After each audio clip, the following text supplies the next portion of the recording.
your pick for that, but your AD carries are going to take a while to warm up. Well, speaking of which, we are into Champions Select for game number 1. RNG will be on the blue side, Flash Wolves on the red, and Swain immediately, like you mentioned, is going to be banned away, as well as that Aurelia. Talia taken off the board here for Flash Wolves. I expect something like a Nocturne to come in next. Rakan also standing out, Morgana. There are so many champions that are well up on the priority list, and Zoe is another one. I really like what Flash Wolves are doing here. The current way RNG is holding on to the early game is through their superior mid lane control. So if you take that away, you give a lot less time for Uzi to scale up. Well, we'll see what Uzi's going to be able to pick up, because there's a lot of things available. The last ban here for Flash Wolves before they potentially give Kai'Sa a Nocturne. They're thinking about the Kai'Sa right here. If you don't ban away the Kai'Sa, there's 100% RNG. Uzi is going to take it away. But I think the Rakan is almost more important, because you snap that up, it's versatile. You can funnel it, you can do whatever the heck you want. You put it into the bottom lane with like Ming and Uzi with one of the best joy lanes ever. I don't know, man. Camille's going to be picked up, though, as first pick. All right, so this is RNG switching up their tactics. They did say, if you leave the Kai'Sa open, I will always pick it, but they're going back on their word a little bit. They're going instead for Muujin's head. This is what we saw at MSI. Kai'Sa is still the better fit for Flash Wolves, in my opinion, because he is the early aggressive jungler. You think about Muujin, he's more about the Sejuani, more about the Skarner. But for Kai'Sa, he can play harder, faster champions like the Camille, like the Xin Zhao. Well, the Skarner is going to be locked in alongside the Vladimir. Of course, Vlad extraordinarily strong. Surprised that Morgana wasn't given a little bit more priority, as Tahm Kench being considered after the Galio insta-lock on the side of RNG. The Camille-Galio combination has always been so popular and will continue to be, as the Toad Express for the bottom side of the map has been taken by me. Yep, RNG does like their initiations, and it also creates so much space for Uzi to really operate. This is the way they like to draft. They always hold on to Uzi's pick for later and then decide where he wants to go depending on the matchup. Oh man, and that's going to be the Pyke locked in for Sword Art of all people. Yeah. 5th highest KDA in the league, and third is occupied by Maple, and second is Hanabi. The Flash Wolves definitely up there, and the Pyke, I believe, is one of his most played champions this season as well. Yeah, definitely something we really haven't seen from Sword Art, excuse me. Sword Art does like those champions that can push the lane. They are about controlling the bot lane and making dives for the bot lane. If he's going with this, though, he needs to find another place to roam. Well, we'll see what he can do. Ash is going to be the first ban here on our second round. That's a really smart with a couple more. Because you don't want to give them the Ash with the Tahm Kench. This is a combo that we've been seeing in the LPL very often. It's a great catch combo. You can send the Ash in with the Abyssal Voyage and then try to CC someone. Works great when you have the Cannonball with Galio and Camille as well. So taking that away is definitely something expected. Interesting ban on the Morgana. Expecting a Morgana Pyke potentially to come out of the bottom lane of Flash Wolves. Of course, Betty has been playing almost everything but AD carries, traditional marksman. He's got an Ezreal sneaky one in there, but otherwise it's been the Vladimir, it's been the Swain, it's been things like that. As Ezreal, speaking of which, is going to be taken away from Uzi, the standard from the LCK with the Tahm Kench, something that Gen G has been doing a heck of a lot of the time, and it's been working out very, very well for Ruler and Core JJ. Does seem like RNG are worried about Uzi's safety. If they run a strong kill lane, it's actually very hard to survive. That's what we see in an 8.12.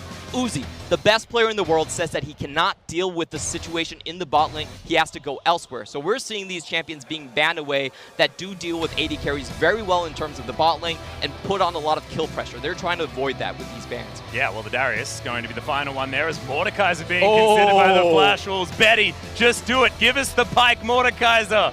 It is a disgusting lane. Yeah, absolutely. This is the first time we're going to see it from them. Yep, if they do pick it, it is locked in. It is going to be the Mordekaiser Pyke for Betty and Sword Art. A treat to start us off here at Rift Rivals Asia. And RNG, I can imagine floundering a little bit. I think, Uzi, is that a beat of sweat? Yeah, because right now he doesn't know where he wants to go. Yeah, they don't which have lane am I going in? If he goes top lane, Flash Wolves still have the counter pick, and that's not a lane you want to go in everywhere. Finally, the Kai'Sa locked in. And the cheeky grin from Uzi as the crowd goes ballistic when the Vayne is hovered. Of course, he has actually played it this season. Not necessarily where you expect it to be played, but has, so it's not something that we should be scoffing at whenever he hovers it. And what will RNG do now to round things out? Expecting a top laner here. Yep, Zatai has been known as the more lane dominant between him and Let Me. He has been known as the more chaotic type of player. Does like to play with his mechanics, push things a little bit, but is going to go for the safe option in the Mundo. Are we getting him already? What? Have we got reworked Aatrox in Game 1 of the Asia Rift Rivals? Is it going to happen? I don't think so. I have to say this Aatrox has not been hotfixed and is actually very, very weak. So I don't really expect the Aatrox in the top lane in particular because he's not a very good dueler. But the Gangplank could be a mid lane, could be a top lane. Hanabi has been playing a lot. Yeah, they still got a few more seconds before they switch things up, as RNG still need to switch theirs around, but looks like it will be a pretty standard composition coming out of RNG. Very, very strong as far as just we can move in, we can get the Camille to engage. It's pretty standard stuff that we've seen a lot. It's a lot relying on Uzi, standard RNG stuff. We're going to need him for damage in the later stages of the game. Whereas Flash Wolves, they just want to jump on top of you. They want to press all of their buttons relatively close to one another and then get the work done. Yeah, they want to go in very hard on the level 6. This is basically all their bets going into that first dragon. They've got the Gangplank for it, they got the Skarner Impale for it as well. If they can snowball that point, there might not be a late game for RNG. Yeah, exactly, because there's a dragon then in their lane. They're level 5, they can't really do anything about it, but the coaches are going to shake hands. It's very classic RNG versus a very brawl-heavy Flash Wolves that suits their early game style, but will they be surgical, Clement? Are they going to get that surgery working, or is it just going to be a whole bunch of brawlers trying to work it out? This game really depends on the mid and jungle synergy from RNG. That's the only piece that can really move in early and punish people. They have the catch potential, they have the mobility. This is what we've been seeing from RNG. Bot lane Uzi, you go find farm as much as you can, you scale up.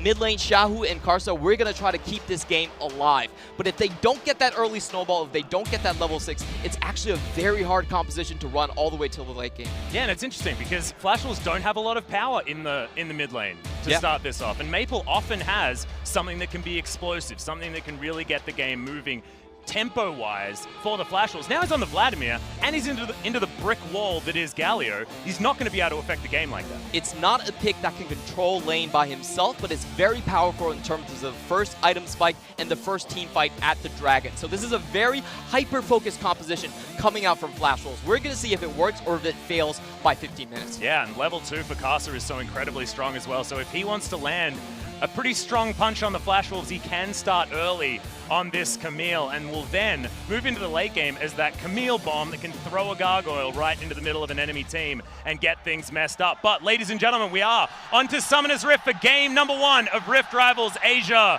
RNG versus Flash Wolves, the number 1 seeds from the LPL and the LMS.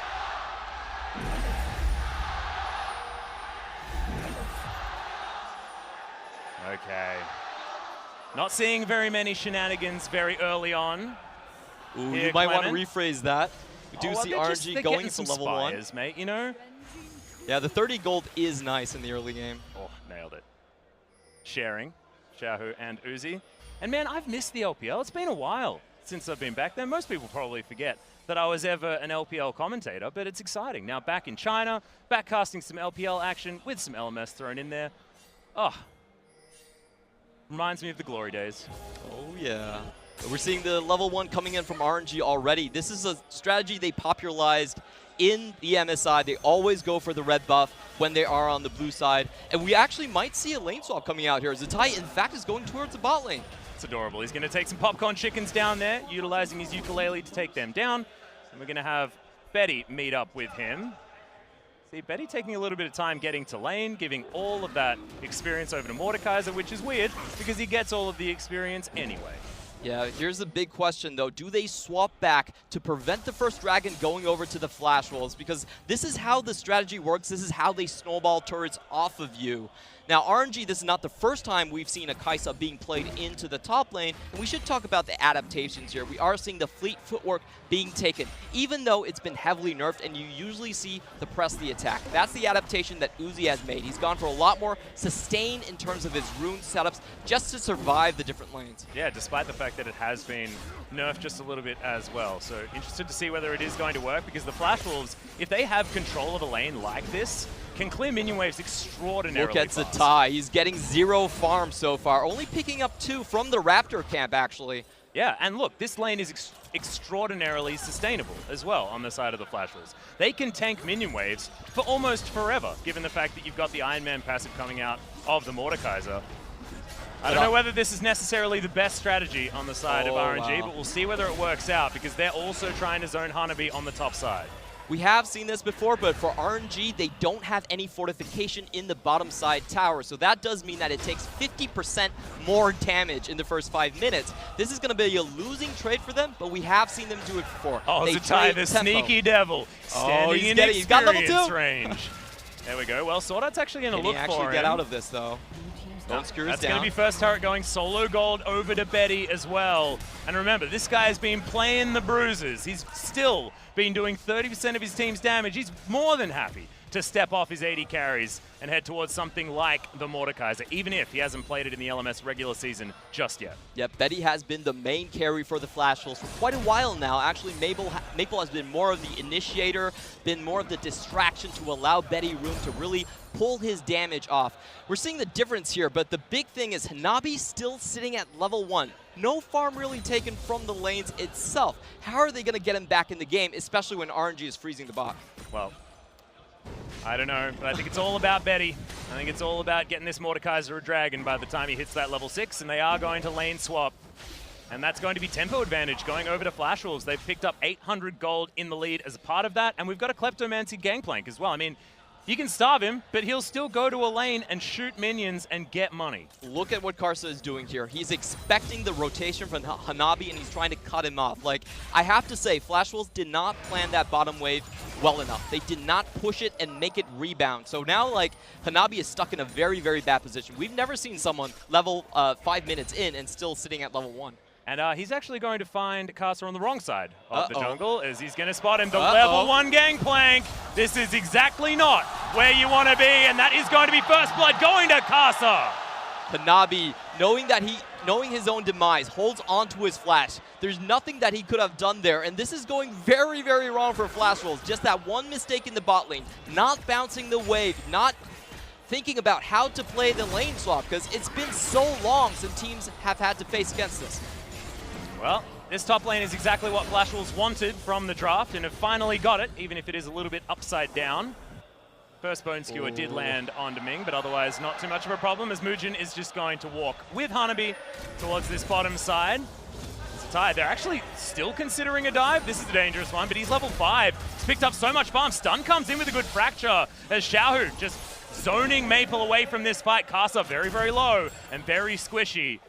Flash Wolves and RNG back away. Yeah, they did have to pay the price for that first kill on Hanabi, unfortunately unable to zone him away from this giant wave. If they managed to get this wave out of Hanabi's experience pool, the game was done. It was just finished right there. But, you know, I think it was a worthwhile risk for Karsa to go down there, Mugen reading out the play, and helping his teammate out.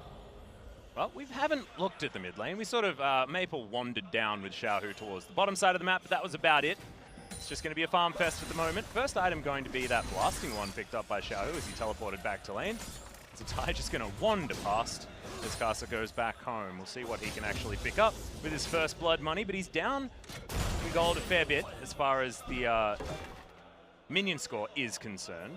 So We still have to look at this wave, though. It's still pushing towards RNG, and if I was Zatai, I have every reason to basically keep this wave in this position. Deny all the farm possible from the Gangplank at this point, and I wouldn't be surprised if they send Karsa again to the bot lane to try to get to keep Hanabi under. Like, he has nowhere to go on the map right now. Like, even though the Karsa dive failed, they did manage to bounce the wave. Well, I feel like they should definitely go towards the dragon. Xiaohu, he's going to run away.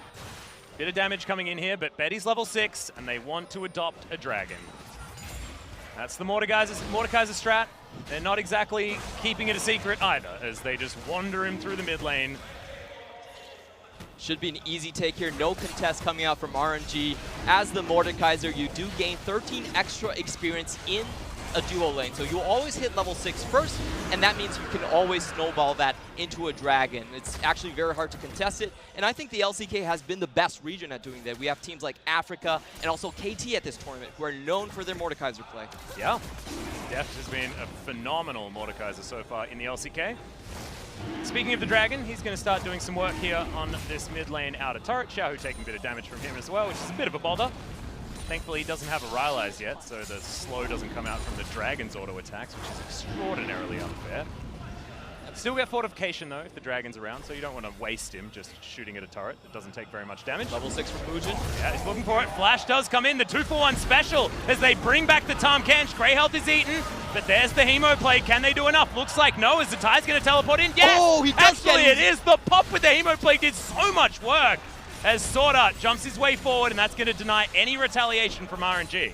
Yep, so they do find the pick on Ming. That looked a bit haphazard. Mugen actually Mugen went straight in, but we did see the rest of Flash Wolves kind of not really sure if they wanted to go in on that, the last tick of Hemo Plague and the Grey health wearing off was the big deal there. Popped the last bit of health bar. Looked like he should have definitely survived, but you don't get all of that shielding for all that long. They even things out. Flash Wolves now wondering where to strike next. They do have a lot of... Oh, that was close. Close try. Flash Wolves do have a lot of fighting power in terms of the 5v5 at this point. I do expect them to try to pick up this Herald and maybe crack open the mid lane. Remember, we don't have banners anymore in this patch, so the Herald is actually even more valuable for a Bruiser composition. Yeah, need every help they can get as far as sieging things out. But Betty and Swordart going to do what they can as far as clearing out this mid wave and continuing that tempo advantage that Flash Wolves did manage to pick up themselves with the first turret. Speaking of which, this could be a massive problem for the Flash Wolves. Mugen going down, but can they retaliate? Bone Skewer comes in, Caster with the stopwatch, but it may not be enough. Deep Water Dive comes in. Oh, messes up the hook shot, and that's going to be Hanabi with a much-needed kill. Yep, that's just a kill trade. 1-for-1 between Karsa and the jungle of Mugen right there. It was a good attempt, but Maple was already heading down the lane, and a failed hook shot coming out from Karsa. He could have ran away there. Yeah, it's not done yet. It's a good taunt from Xiaohu to try and stave this one off as Hanabi can't tank this turret for much longer. RNG still under there as Karsa doing battle against the team. It's like old Flash Wolves, but it's not. That's actually brought a tear to my eye, but we're never going to see that again. Zatai trying to find something off the back, doesn't land any of the infected cleavers, and just has to back off right there. I think that was a good opportunity. They did have the Ghost to tank a bit of the damage from the tower, and of course did force a teleport as well. It's the sort of thing that you might need to do as well if you can't actually siege things out, as we have a look at Mugen getting caught. The flash taunt, always a doozy. Yep, that was a good layering of CC right there. No chance for Mugen to actually get out, but if you look at the map, Zatai is being stuck down by Maple, and that's the critical failure from Karsa right there. The hookshot does have extended range when you hit it towards champions, but when there's no other enemy champions on the other side, a lot of times it can be a bit difficult to actually land over walls. Well, Maple, he's taken up shop on the top side of the map. The flexibility of a Vladimir, absolutely fantastic here for the Flash Wolves that want to be controlling what this map is doing as far as side lanes. But Uzi, all this time, has just been farming every minion ever. Oh yeah, he's actually sitting pretty at over 100 CS at this point, and I think Zatai is the big one you have to look at. This is going to change the dynamics, so RNG might actually have a stronger 5v5 when it comes to the next Dragon, just because of that Mundo. Yeah, 80 CS to 36. I mean, Kleptomancy does do a lot for you, and Gangplank is very good at making money, but if you've only killed 36 minions, there's just not a lot you can really do about that one. Yeah, you're probably not even paying taxes at that point. Yeah, it's just rough. It's real rough. Clearing out some vision though. Mugen going to get down his control ward and try and take down this Rift Herald. We've got Karsa down here. It looks like this bottom outer turret will go with the help of Uzi. Such is the life of a top laner for Flash Wolves. It doesn't matter if you're MMD or Hanabi. You're there to sacrifice yourself and wait for the wave. Yep. That's why Stake left, I think.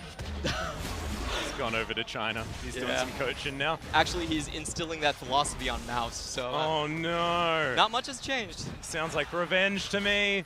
Not good news. Although Mouse, he was copying that one on EDG as well. It doesn't matter which team. There's a Cannon Barrage doing its best to try and get rid of this minion wave, but can it even do it? I think he can. Oh yeah, there we are. The last round, that's going to be there. But is the fortification enough, is the question. As Hanabi moves over, Void Seeker not to find him as the ultimate right in there from Uzi, but he just flashes, gets himself out of the way. Oh, and Shelly, that was a relatively unnecessary charge. I probably would have used her in the mid lane, but that's all right. They're going to clear out this wave and get a second charge on the inhibitor turret. New and improved Shelly, pretty damn good at that too. Flash Wolves trying to equalize. RNG did take 2 towers in a row in terms of the bot lane, and that Shelly first hit onto the first tower will actually cost him 500 damage on the next hit. So a bit of mistake there in terms of timing and communication coming out from the Flash Wolves. And those mid lanes are still standing for both teams as well. Top lane out very, very low for RNG if they want to even things out. We now do have to Kasa taking a remember, rip. RNG, with their ADC, they do have a much higher win rate in terms of the late game. Sure, marksmen in the early game, they have less attack damage, they can't do much on their own, but when it comes to 3 items, they're still king. We did a stat rundown where it was over 80% win rate for those teams with ADCs, triple items, against a team that doesn't have an ADC. But there's a Mordekaiser. So all you need to do is kill Uzi with the ultimate, and then you get a 6v4 with an 80 carry. That's actually I think that's actually brilliant. Now that you mention it, this is and a when perfect you've got counter Impale, RNG. that's pretty fantastic. We need QSS to be built up by Uzi as the Dragon being started. Teleport going to be invested very early in this fight. As Zatai seeing what he can do. Maple right in the backline. Hemoplague already down, and they've got a Dragon in this fight as well. That is huge. Hero's entrance comes in for Zhao, but will it actually work as Impale brings in Zatai, and Betty grabs that kill. He can't actually use his ultimate because there's a big old Dragon there, but another good fight for Flash Wolves. Absolutely godlike zoning from Maple right there, keeping Uzi out of the fight the entire way. And unfortunately for Xiaohu, when he came into the fight, the hero's entrance did not get a single knock-up. There was really no CC and no damage to follow that up, and they sacrificed the tie in the end. Unfortunate stuff. Dragon just going to be moved around a little bit by Betty. We know Mordekaiser players, that's all they like to do. It's just microing the Dragon. It's the most fun you can have with Mordekaiser, so you have to really hold it dear. Those 70 seconds of life, or however many. Let's have a look at this fight again and have a look at the Galio coming in and not really achieving much. Yep, the original fight did start with Maple coming into the backline, Hemoplague onto Uzi, no damage coming out from RNG yet. Karsa can't get the steal, Muujin takes the Cloud Drake away, and then Zatai and Xiaohu are in very awkward positions. We do see the your cut coming out from the Pyke there. Yeah, that was a little bit unfortunate, a little bit late on the old X marks the spot. I will say RNG is keeping themselves very well in this game. If you're running this Flash Wolves composition, you want to be up 3K, 5K towards the 30-minute mark. Staying even with RNG does not put you on a good footing come late game. Well, that's true, and often, I mean, especially with our experience in the LCK, Mordekaiser compositions, if you fall behind, you stay behind. Yep. It's just not a lot of comeback mechanics from the old Mord, but he does have a couple of Dragons that he managed to pick up. They've picked up a bunch of turrets as well. There are places for this Mord to farm, and he has done a decent job at that, as we see. It looks like it was the Rylai's Crystal Scepter build coming out as far as first item here for Betty. Seen a few different options, things like the Zhonya's Hourglass for solo laning, and other things like Banner of Command when you could buy it. Yep. Not to be the case now. 100 gold is the lead, so practically nothing with 3 Dragons in the back pocket of Flash Wolves. Do see the Liandry's as well, trying to get that slow onto Uzi with the ultimate so they can follow up with the damage. I think your concept of taking out Uzi as the first target really makes a lot of sense. RNG, their only damage dealer in the late game, is pretty much going to be the Uzi. So it's about how well they can protect their main carry and how well Flash Wolves can penetrate the composition. Yeah, and Killer Instinct, you know, pretty good, keeping you a little bit safer. Uzi does have options, as now we've got the engage from RNG. Already getting rid of Sword Art as Muujin. He goes golden so he can see his death, and that's the double kill coming in for Karsa. Oh, and with that move, Karsa is going to be able to pick up his Triforce relatively early, and going all in onto Uzi might not be the best solution anymore. These are some very fed members on RNG. I think they've weathered the storm. Well, thank goodness there are only 2 assists onto Uzi, but if he can get a few auto attacks stacked up, that Rage Blade's going to be a real problem. Nashor's Tooth looking like it is going to be on the way, which is the way Kai'Sa has been built more recently. Yep. But still, there are definitely teamfight wombo combos that Flash Wolves can employ to try and win themselves a fight. It's not a lot of out-positioning you can do as Uzi when it's Hemoplague's pretty easy to land. Cannon Barrage means you can't stand there, and they're jumping on top of you with Mordekaiser shields that are doing a fair bit of damage given the fact that he's 1-0-1 with a decent amount of farm. Yeah, the big one, of course, is still the Impale flash in from Muujin as well. There's all their sights of Flash Wolves being onto Uzi and his Kai'Sa in this game. However, I will say RNG still, again, I think they're sitting very comfortably. They can drag this game out. And for Flash Wolves, Oh, Whoa, okay. whoa, whoa, whoa. Whoa. Replayception. We're just going to watch Hanabi, though, as Muujin. He's predatoring, looking for someone. Doesn't get on to Zatai, as we're getting some... it's the audio replay for all you audiobook people in the chat. I haven't actually haven't heard a League of Legends audiobook so far. Dom can probably work on that. Really? Oh, yeah, he I'll have a chat. He's a great Dungeon Master as well. I know he is. We used to get that when he was back in the Oceanic region a while back. Muujin just love taps the Blue Sentinel before he gets his pylon back. Can talk about some of the interactions here. The Sword Art Pyke execution does go through shielding of Tahm Kench, so we commonly do see Pyke picked up as a counter against him. That Grey Health not going to be helpful. Nope, not at all. No shields, no Grey Health will save you from the HP execution. That will come in handy late game when Ming is trying to give his life up for Uzi. Not to mention Uzi as well. I mean, if Uzi goes down very low and then uses the ultimate, gets all of the help from the rest of his team in potentially things like Locket of the Eye and Solari, things like that, that won't matter if Death from Below flies forward. However, Uzi pretty good at dodging abilities, and Death from Below really hard to land, man. How much have you played much Pyke? Because I've seen enough of it. Oh, I'm not very good at landing that ultimate. It trolls me every time. Yeah, it's a really I'm like, weird guys, hitbox. let me get the kill. I'll give you the full gold for it. And they're like, yeah, you can land it?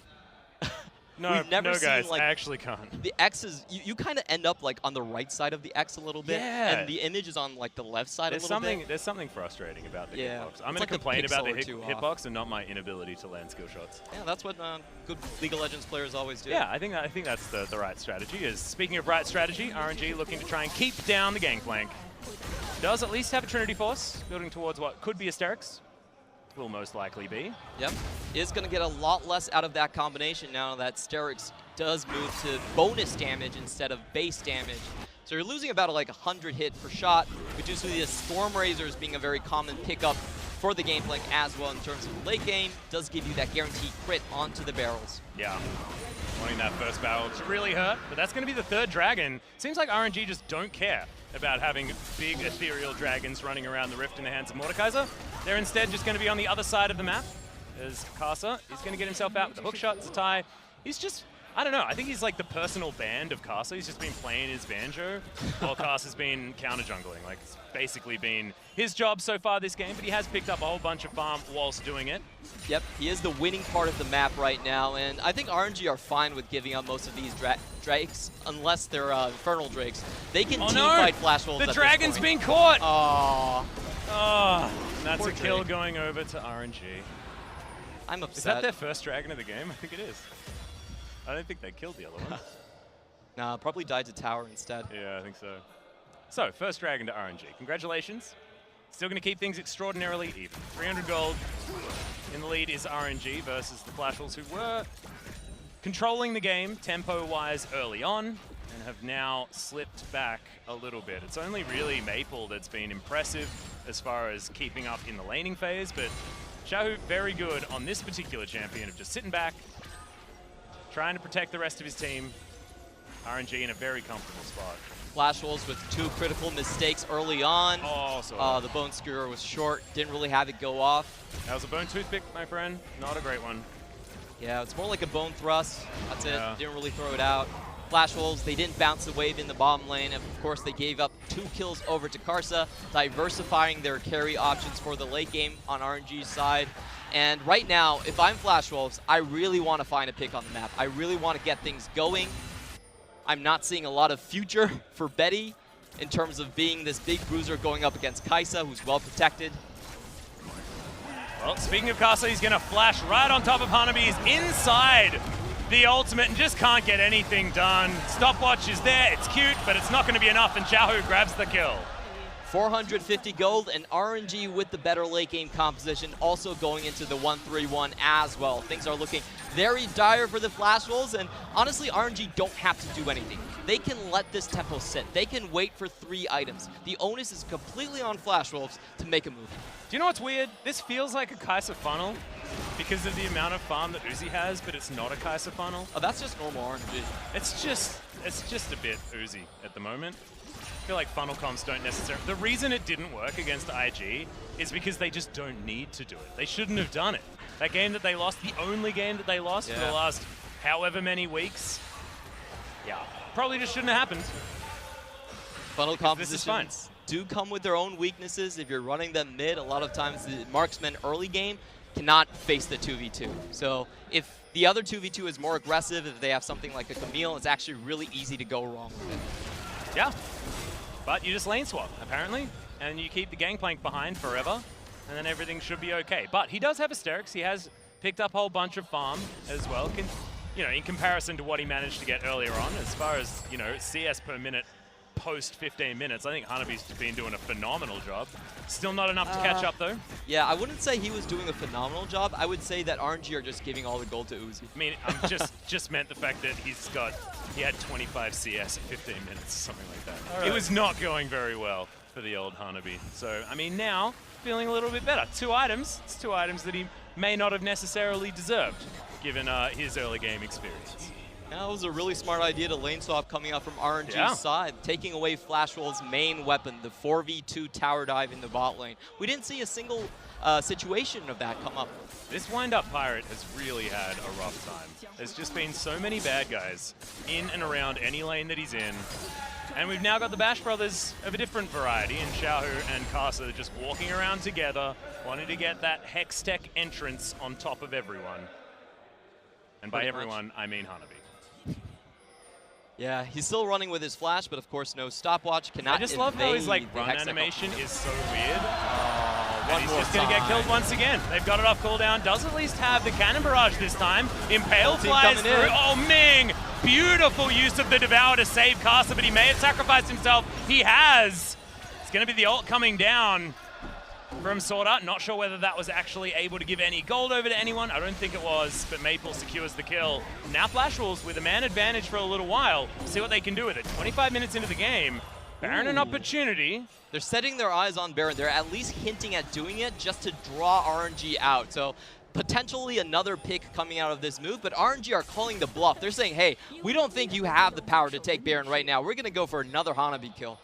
Well, there's lots of pings from everyone. Instead, it's going to be Flash Wolves going home, not wanting to risk any Baron takes, and I feel like not wanting to risk has really been the MO for Flash Wolves this game. They haven't been able to push advantages as well as they'd want to. Being able to grab every single dragon with a Mordekaiser should mean you can create more of that tempo advantage, but RNG have just not cared at all. They've just been somewhere else and just let their towers fall and taken something else. Sword Art is looking for another engage, but doesn't look like it's going to come very easily. RNG, I think they gave Flash Wolves no opportunities. Once they got into the middle of the game, they started splitting the map up. They sent Zatai onto the split push duty, coupled with Karsa, and they made sure that Flash Wolves didn't really have any chance to group up and be the aggressors on the map. So very smart split pushing coming out from RNG, something we don't see from a lot of LPL teams. Yeah. Well, one thing we do see a lot of is Uzi taking a hell of a lot of farm. So 320 at 26 minutes. That ain't bad. Third, Cloud Drake. That's also fantastic when you've got a lot of champions that are pretty keen on move speed. Of course, Skarner, Vladimir, Mordekaiser, all of them. Absolutely love to be able to run a bit faster, get themselves into fights a little bit better. And that is 3 Cloud Drakes to help them do that with a dragon on top of it to boot. Can they utilize it though? It's still 500 gold the difference here this game. I know you're looking ominously at Uzi and his farm, but you're also looking at this dragon being carted over to a Baron. Oh, Flash Wolves which is my favorite thing to do. In. They want to fight right now, and they're going to use the Baron position to get it going. That's a really high health ward as well that they've got. As far as that dragon. Already starting it. Yep, we've got triple teleports available if RNG want to reposition, but it looks like we are going to pull off. Flash Wolves, this is exactly what they want to do. They want to find a person, they want to jump on top of them. Xiaohu just out of the way of that Bone Skewer. Sword Art still looking for more, but they decide not to pull the trigger. Yeah, Flash Wolves need to make some choices, man. They would have been massacred right there if they actually continued to do Baron, so I like the turnaround. The problem there was Sword Art missed 2 Bone Skewers in a row. If they got any one of those, they could have got the pick and maybe clean up the Baron afterwards. But unfortunately for them, skill shots don't land, plan doesn't work. Well, you got another Infernal Drake because we took that dragon so early. We will have 5 in this game. Flashels, that's only one more opportunity before you've got big old Elder Dragons to take around the map. Before RNG, I mean, they could just deal with it, man. Like, I just feel like it's getting too much. Flashels have to make a choice. They have to find a pick, and they have to make a decisive play. This is something that I have always criticized of Flashels in big, long tournaments. They basically always shot call worse. They're always very timid on their first days coming into a big event like this. And with this composition, if Uzi gets 3 items, there's no way you're going to win the game. Hey, guess what? Uzi has 3 items. Oh, man. Yeah. Yeah. Yeah, it's 28 minutes. Well, I mean, I don't think Skarner can stand up from the damage that the plasma stacks are going to be coming out from. Dude, I don't know whether the whole team can stand up to the damage. I feel like just a Q from Uzi is going to be wrecking the Flash Wolves here. They really need to make sure that they lock him down. But with Mercurial's Scimitar already built up, he can get rid of the Impale as soon as it goes down, so that's no longer an option. And yes, Children of the Grave stays on you now that the QSS cleanse has been changed. But I just don't know whether it's going to be good enough as Caster's going to jump in. They do have the Hextech Ultimatum. They use it now. Hero's entrance comes down as well as Betty keeps himself alive for so long, but not long enough as Uzi finally on the board when it comes to the kills. Maple trying to get rid of him though as there he goes. Does fall down. Uzi gets taken down by the Hemoplague. It's a double kill for Maple as Xiaohu. He's going to get the taunt off, but that's not what he wants to do. He doesn't want anyone touching him. He's so incredibly low. The slow, the fracture, and Flash Wolves should get Baron. Flash Wolves take down the fight 1 for 4. That was a good initiation coming out from RNG. Great, perfect timing, and even better play from Maple. Going into the back line and making sure Uzi was dead. Well, don't screw your lands. Yeah, it's going to be a pretty easy one here if they can get Zatai to stop healing himself back up so damn quickly. He's lasting so long. Can he actually find it? No, he can't. The Mundo's going to go down, but has he bought enough time so that Flash Wolves cannot do the Baron? It looks like the answer's yes, and that is a huge deal. Yeah, if I'm Zatai, I'm calling Worth right there, because no Baron from Flash Wolves means that they have no tower-taking power at all. I can continually scale up Uzi and just wait for the late game to go on. So massive play there by Zatai. The really scary thing is that the Vladimir did so much work. He killed Uzi through Ming. With the Devourer on him, the damage tick, and it's not even a flank. He just flashed forward, killed Caster, and then got him as a second thought. And he had the Hemo. The exhaust was on him already, but he still had the damage to go through Uzi. Yeah. And Ming actually ate Uzi in the end. Yeah. It's very depressing. But in the end, Flash Wolves' decisive team fight. 2-2-7 even for the Gangplank, who's got himself that Stormrazor that you were talking about earlier. It'll probably be a Guardian Angel coming in next. We're getting to late game Gangplank territory, whether you like it or not. Pretty RNG. Much. I have to say, I still think RNG does have the edge in terms of the team fights, but they need to position correctly. They cannot walk up ramps anymore. Baron take again by Flash Wolves. Oh, it goes down extremely low, but they get the teleport, and there's the Bone Skewer onto Ming. A perfect target. They get rid of the Tahm Kench, but can they get more? Cannon Barrage comes down, all of the AoE ults on top of each other, as that's a huge source opportunity. Huge for Caster. Uzi is getting a lot of work done. He picks up the first kill onto Maple, but now Xiaohu, he's gone golden. He's going to get taken out, and Uzi cannot get back in the fight. Unfortunate for RNG, once again they separate their front line from their back line in an attempt to get a pincer from Flash Wolves. Flash Wolves very cleverly recognizes this and just goes straight for the back line of RNG, and they're caught out of position. Karsa and Xiaohu were not there to really buff up the front line for RNG and allow them to team fight. I've been saying this over and over again, but RNG do have a better late game 5v5 team fighting position, but they do need to be in formation. Yeah, well, they certainly weren't for that last fight. Uzi only falling down once, 2-1-2 now. Building towards his next item. Could be a Banshee's Veil, actually, based on what he has in his back pocket, but we'll have to see when he decides to finish that one off. But it all does come down to Uzi. His late game team fighting always been fantastic. That's what we know this team for, but Flash Wolves, despite all expectation as far as comp is concerned, are now further ahead. Now looking for a Baron yet again. Tanabe is going to come back from base. He's got a BF sword. That Guardian Angel is getting closer and closer if that's what he wants to pick up. Oh, this is the big one. The second Infernal Drake. RNG have to go for this. I do not want to see Mordekaiser with double Infernal. But they've only got 2 members here. We've got a Cannon Barrage. It's not even available yet from Hanabi. Thankfully, they moved themselves out of the way. They're looking to try and get themselves a pick. Instead, they're right on top of the Mondo, but Hero's entrance comes down. It's not who they want to engage on. Justice Punch is interrupted, but Maple is now right in the middle, and Uzi right off to the side. They're trying to get damage in whilst keeping their eyes on him, and they do so successfully. Xiaohu goes down first. Bone Skewer comes in. Zatai is dead, executed with death from below. Pyke with the finish, and Flash Wolves are on their way towards the Baron. They're actually just going to take down an inhibitor, I think. They feel like they've got enough.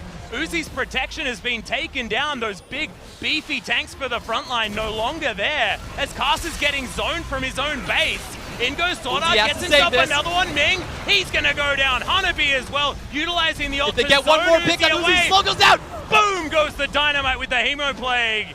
And Flash Wolves might be able to just win, teleport to keep the minion alive. 48 seconds on Uzi, there's no way.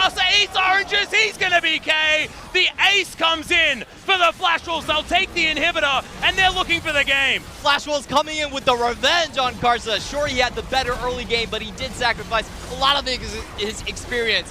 Flash Wolves with the worst 5v5 comp, consistently finding picks onto RNG's composition. Just fighting in the right places as well. It was so good from Flash Wolves. They always made RNG come to them. The Infernal Drake. That last one was so important for Flash Wolves. RNG knew they tried to catch them there. Who was catching who? Looked like Flash Wolves just won the game off it. Just beautiful play, understanding where you need to fight to make your team a better team fighting team. And this game was just a game of missed opportunities from RNG. They had the good 5v5. They never got their formation together. They were too concerned about making picks into the Baron pit itself. The front line was not there where it needed to be. You guys are having Uzi on the roster. You want to protect your Kai'Sa for the late game. Unable to do that, and they fall to Flash Wolves in a stunning opener for the Rift Rivals. And now looking at MSI, looking at the fact that the tiebreaker was won by RNG, now this year you've got 2-2 for Flash Wolves RNG. Excited to see whether these teams are going to face off again here at Rift Rivals. Yep. But Flash Wolves reigns supreme when it locks down 2-2. We have another rivalry brewing on the Rift right now. Two teams going head-to-head, meeting each other so many times in 1 year, sharing the same players, the same stories, and finally bringing some success to the LMS. So something that we did not actually expect. A lot of people were saying that this was probably the weakest LMS Rift Rivals yet. Last time they had no expectations, but LMS... That's what happens when there's no expectations. LMS blow everyone out of the water, Clement. You should know better than all of this. I know, but every time I fall for it, Flash Wolves always perform inverse to their expectations. Maybe it's you. Maybe it's just your expectations. I'm very grim. I didn't think they would win anything. Oh, man. As long as Clement doesn't think so, they're going to do it. And they did indeed. Managed to pick up the 4 first dragons, sorted out their Mordekaiser. We had 4 ethereal dragons on Summoner's Rift today. And yes, it was very close. RNG even had a lead, but Flash Wolves, they flat out didn't care. Flash Wolves took down the best team fighting team in the world. This is the name that RNG have actually given to themselves, but they weren't able to stand up to Flash Wolves. And this actually answers a really important question. We have not seen Mordekaiser bot lanes in the LPL at all. The reason being, people saying that Uzi will punish you too hard in lane. But this doesn't seem to be the case because Uzi lane swapped. Yeah, they didn't even lane against it. And it was Uzi that lane swapped. He decided he didn't want to have to deal with it. I don't know whether Mordekaiser is necessarily a champion that you need to deal with if you're Uzi. Why was he worried? Why didn't they just take it to the 2v2? Not entirely sure, but Pyke Mordekaiser proving itself to be absolutely disgusting on the map. It's working out for me and SoloQ, working out here for Flash Wolves as well. As Betty and Swordart looked brilliant. But guys, for more on that match, let's throw it back to the desk. Thank you guys, and wow, an upset in game 1. I asked you, and you said, hey, it's the guy with the trophy, you got to put your stock in. And can it be a better tournament where the reigning world champions lose in the first game? Oh, yeah. For the Chinese local fans, yes, it's definitely the answer. Sorry, guys. But for this tournament, the excitement now is here because now anything is possible. Now the ledger is open in so many different ways. This is a really hype way to start. And also, you really did see regional tendencies of LPL, very standard meta, very much the ranged AD carry, the Kai'Sa priority. We all saw it coming. apparently so did Flash Wolves. Yeah, it was a different take on flexibility because, as we talked about, the composition was going to come true. It's just how they dealt with it within the laning phase. You talked about how Flash Wolves, their strategy, go fast, go early. The Mordekaiser in the bottom lane, that was phenomenal to see from it. The pick ban immediately on your screen it's is just what so takes interesting. you. It's so much to take away from. I'll start with RNG. Okay. Because RNG, that's a takeaway from Gauching, last Rift Rivals, WE comes in with a composition, Galio, Jarvan, Kog'Maw. It's the same vibe, essentially. Galio, Camille, keep them inside the circle. That's your team fight setting. You have a Kai'Sa in the back dealing damage. It's very cookie cutter, very much centric around Kai'Sa needs to be protected at all time in these team fights.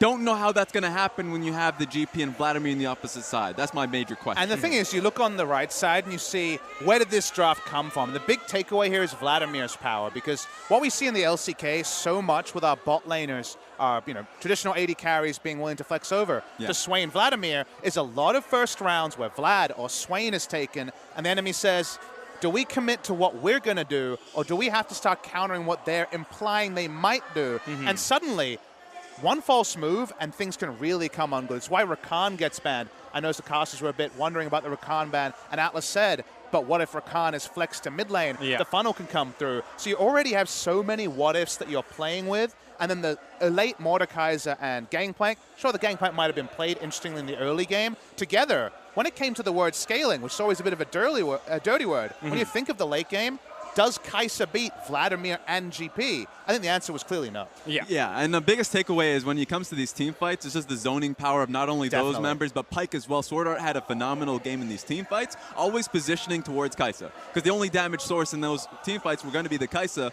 and being able to push Kai'Sa away from it, especially when they had the flank ready and enabled, it was just no way Uzi was going to have impact. There's so much for us to unload, but we got to show some replays. So we've actually got to get, I think, into the early game first and talk about how that shook out. Because RNG, they seem to have identified this early on. They knew they wanted to play for the late game. They ran from the Mordekaiser and initiated that lane swap. And the person who ended up the worst for it was Hanabi. He was, 1 CS at 4 minutes, and then he took a bit of a poor pathing choice down to his one safe turret. Yeah.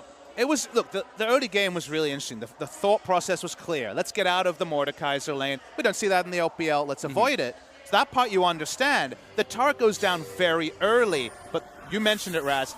The no bouncing of the wave meant the wave was in a terrible spot, and coming down to the wave this time, it looked a bit awkward. Yeah, and back when I was a coach, like, that was when you have the most practice on the role swap, lane swapping. And so lane when was swapping, that, sorry? How many years ago are we talking? I'd say 2 years ago. And that's not a flame too. It's just this strategy is out of mind for so many of these players. And so a lot of the basics of it, of pushing it into tower, of where does the top laner need to be if he actually doesn't have, because mistakes happen. A lot of times when the mistake happens of, GP doesn't have a lane to go to anymore, he should go top lane and they should force the pressure on the top lane tower. It doesn't happen. And so when he's going to the bottom lane and he's alone for that one, he either needs the defense to be able to do that, or he needs to be going top lane with them. They made the initial mistake of not having the bottom lane pushed out, and then doubled down on the mistake of just not being able to follow him. Yeah, and I do like how you had to subtly salt the LPL wound there. Not only does the LPL lose game one, you're also trying to get Raz a little bit riled up. But speaking of salting the wound, Karsa was all over the place, hunting people down. That Galio Camille was working. They could find picks, but they couldn't find team he fights. was a pirate hunter. Let's be real. He was going on to the 7 Seas trying to find one man only, and that was Hanabi, just chasing him down. Emaciated Gangplank. His investments have gone way off. Bitcoin crash. He had nothing. Nothing at all. Poor boy. But it didn't matter, because the weird thing about this game was there was this big lull in the middle where not a lot is happening. Not a lot is happening. Some picks. Fashels will try something. RNG get more farm onto Uzi, but otherwise not a lot is happening. The big thing is what was happening and where the game was won and lost was Drake's. So many of our replays, so much of this game were fights around Drake's, because RNG said, we can have everything except the Drake. We're going to have to give that one up. But eventually, the Mordekaiser Drakes do things. Eventually, you have to opt into fights, and that's where all the good news happened for Flash Wolves. And that's the thing. That's the thing. RNG's composition was really all in. Camille goes in, Galio's going to follow them, and I think at the back of their heads they realized that wasn't going to happen when you had 3 stopwatches on the enemy team. You saw in one of the team fights going a lot later on, and they a lot of the times just pushed away from Dragons because they didn't have the proper vision control, and if Camille was going to follow up with Galio, Galio didn't have the proper follow-up. So let's bring up that last team fight that ended up deciding the end, because as we said, it was in fact a fight at the Drake, which RNG had seeded so many times. They take the Dragon, they find a few kills, and then they just chase it down to the next. This was already about the close-up, and this is where the game is won and lost. We thought, I even called it a little bit earlier, they're going to try and end here. They got onto Uzi, he went down. I got to say, you think of Vladimir's role in team fights, and it almost is about the adding damage, the 10% bonus damage to an AoE. He can also be very Mundo-esque and he just ran straight at the Kai'Sa every fight. He would hold on to Hemoplague, get an incidental kill, and then flash for Hemoplague. Because if Vladimir keeps Kai'Sa out of the fight, there's no damage. Meanwhile, Mundo, you think about his usual role. If he's against a Zoe, get in melee range of the Zoe, she can't push any damage. If he's against the AD carry, well, consistent damage and consistent healing, pretty equalized, the AD carries out of the fight. There was no one for Mundo to run at. I was calling for the orange drops to be another initiate, another plasma applier, but didn't happen. Well, now we're going to go ahead and take a quick break. Before we do, though, let's hear from SwordArt's thoughts on how that game went. Hello, everyone. With me is the winning support, SwordArt, on his Pyke. The first question I have for you, SwordArt, is this is your first time playing the Pyke champion and also the first time LPL teams had to face the Mordekaiser bot lane. Why did you drop this composition, especially against RNG? 就是我想问一下，这是你们第一次选派克，然后也是 LPL 队伍，其实第一次在下路打到魔斗凯撒这样子一个角色。那我想问一下，是说你们为什么会选这个阵容？然后这个阵容是特别针对 RNG 去做选择的吗？因为魔斗凯撒的话，其实我觉得他在这个版本中下路算是一支蛮强势的一支英雄，因为现在的角色都比较偏向近战，然后魔斗凯撒就比较不会有那种打不到人的问题。对，然后雪球也滚得很快，所以是一支不错的角色。那你们是特别针对 RNG 去做选择的吗？其实我们就准备很多种打法，然后因为他们也有 ban 掉一些角色，所以我们就用这个打法来打这样。Alright. So this is the first time that I'm playing Pyke. We feel like Mordekaiser is in a very good position in this meta. A lot of champions are short range and type bruiser types, so he can get a lot of damage in. He's very strong in the bot lane. And as for did we prepare this strategy specifically for RNG, I would say not really. We have a lot of things lined up in the future. I want to walk through one of those last team fights because this is where the game was won and lost. Every time RNG, they felt like they had the better 5v5, but you guys came out ahead. Can you walk us through what the shot calling was like and how you won those team fights? 我想问的第二个问题是说，我觉得 RNG 其实这一场主要输是在这个巴龙附近、物件附近的团战里面，但每一次其实我们解说都觉得 RNG 5打5可能稍微强势一点。你可以跟我们讲为什么每次闪电狼出来都是胜利方吗？我觉得最主要的话是因为我们 Jungle 做得很好，就是他在前期带动风向做得很好，所以让我们在中后期的时候，虽然说我们可能整体阵容打到后期会有一点小劣势，但是因为我们前面领先的经济太多了，所以我们才会赢。我可以跟你讲一下，其实你们到后来没有领先经济吗？没有，但是就是在中期的时候，我们就可以拿到很多视野。对，Okay. So SwordArt's answer is that I think it has to do with Mugen getting us a lot of gold advantages earlier into the game and into the mid game, and that gave us a comfortable setup into the big objective plays. Then I interjected to SwordArt and told them that they actually didn't have a gold lead in the mid game, but SwordArt did come back and say it was mainly about Mugen setting up the correct vision around those big objectives so they could turn and make picks really easily. My last question for you, SwordArt, you came in and we saw on the start of the desk today that you were saying you had to take a couple more wins for the LMS as a whole. What do you think the LMS's performance is going to be like at this tournament? What do you think you're proud about as a member of the LMS region? 我最后一个想问你说，就是你在最前面的采访有说，就是你们要帮 LMS 多拿到几胜这样子。那你认为 LMS 来到这一次的一个洲际赛的话，大概有什么样的预期？然后你认为作为一位LMS 一员的话，你有什么就是觉得比较这个赛区比较特别，让你值得骄傲的地方？我觉得这次的目标的话，希望当然是可以就是跟着其他3支 LMS 的队伍一起拿下冠军。然后，我觉得我们 LMS 选手就是每个人，我觉得个人操作实力都非常有天赋，但可能他们其他队没有像我们有那么多国际赛的经验，所以在就是赛场上可能临场反应没有到我们这么好。所以我觉得如果他们能加强这一点的话，我觉得他们也会是就是基本上我觉得他们也可以赢很多。对。Our goals this tournament, of course, is to win with the other 3 teams coming in from the LMS. We are aiming for the championships. And as for what makes LMS special, we have a lot of talented players that have very good mechanics, but the other 3 teams don't have the international experience that our team does possess. So if they can patch up on their shot calling and performance under pressure, we do feel like they can take some games away from the other regions. Thank you so much, Sword Art. Congratulations on your first win of the day. And then back to the commercials.